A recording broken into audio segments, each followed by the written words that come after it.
Sir ఒక POC చేశాం sir. ఈ మనకి న్యాచురల్ ఫార్మింగ్లో ప్రీ మాన్సూన్ డ్రై సోయింగ్ అని పిఎండిఎస్ లాస్ట్ 5-6 ఇయర్స్ నుంచి అది ప్రీ మాన్సూన్ సార్. ఏప్రిల్ మేలోనే ఒక 32 varieties of seeds mostly fallow ల్యాండ్స్లో వేయడం వల్ల మనకి మంచి బయో ఇది క్రియేట్ అవుతుంది సార్. ఇన్ఫ్యాక్ట్ ఆ పిఓసిలో యానిమల్ హస్బెండరీ డిపార్ట్మెంట్ ద్వారానే చేయించాము.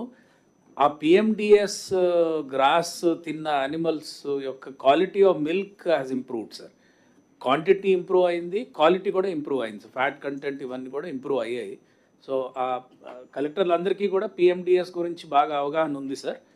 ఇది మనం ఎక్కువగా ఫాలో ల్యాండ్స్ అంటే 365 days గ్రీన్ కవర్ మనం చాలా జిల్లాల్లో ఏప్రిల్ నుంచి జూన్ వరకు, జూన్ జూలై వరకు ల్యాండ్ పడావ పెడుతున్నారు సార్. అంటే ఏమీ క్రాప్ లేకుండా ఆ టైంలో మనం ఈ పిఎండిఎస్ చేయగలిగితే సార్ రైతుకి ఇన్కమ్ కూడా వస్తుంది సార్. అంటే 1000 రూపాయలు సీడ్ కిట్, బట్ దాని నుంచి 5000 నుంచి 6000 రూపాయలు ఇన్కమ్ వస్తుంది. Plus PMDS grass animals consume చేయడం వల్ల క్వాలిటీ ఆఫ్ మిల్క్ ఇంప్రూవ్ అవుతుంది sir. Otherwise right now green fodder requirement everything we are saying only napier gross.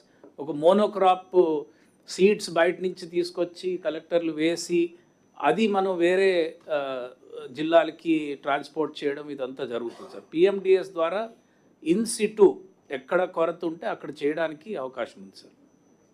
That is only the planning. No everywhere land ఉంది, everywhere ఇది ఉంది. దాన్ని planning చేయాల్సిన ఎక్కడనే చేయాలి, ట్రాన్స్పోర్టేషన్ కాస్ట్ లేకుండా సార్. కొద్దిగా హోంవర్క్ మీరు అనిమల్ హస్బెండరీ డిపార్ట్మెంట్ హోంవర్క్ చేసి కలెక్టర్స్కి ఇన్స్ట్రక్షన్ ఇచ్చి నరేగా డిపార్ట్మెంట్, పంచాయతీరాజ్ది, రూరల్ డెవలప్మెంట్ క్లారిటీ తీసుకొని you have to work it out. So just one point sir, ఈ సంవత్సరము రబీ డ్రై సోయింగ్ కూడా క్యాంపెయిన్ మోడ్లో ఇంట్రడ్యూస్ చేశాం sir. So that will also again help the rabi crop and also provide fodder sir. So every village should produce its own fodder sir, high quality fodder. Yeah.